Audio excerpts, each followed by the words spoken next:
আমি বারবার একটা কথা বলি যে কোনো মানুষকে ভালোবাসে না, কোনো মানুষকে সত্যিকার অর্থে ভালোবাসে না। শুধুমাত্র আপনার রব আল্লাহই আপনাকে ভালোবাসে। আপনি আজ হোক আর কাল হোক এটা বুঝতে পারবেন।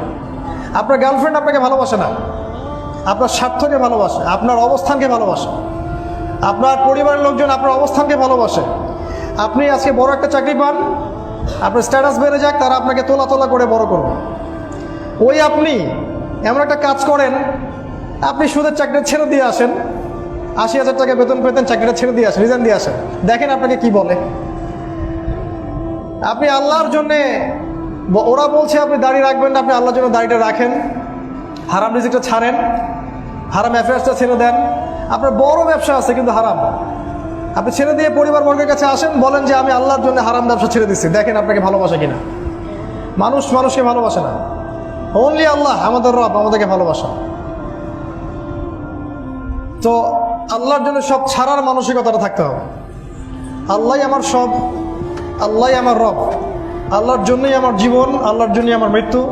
কেউ আমার সাথে নাই, কেউ আমার সাথে যাবেও না। তাই দুনিয়ার এই সংক্ষিপ্ত সময়টা এই মানুষগুলোকে খুশি করার জন্য ব্যয় করবেন না। আল্লাহকে খুশি করতে চান, আল্লাহর কাছে ফেয়ার থাকেন, আল্লাহ আপনাকে সম্মানিত করে দেবেন ইনশাআল্লাহ। আল্লাহ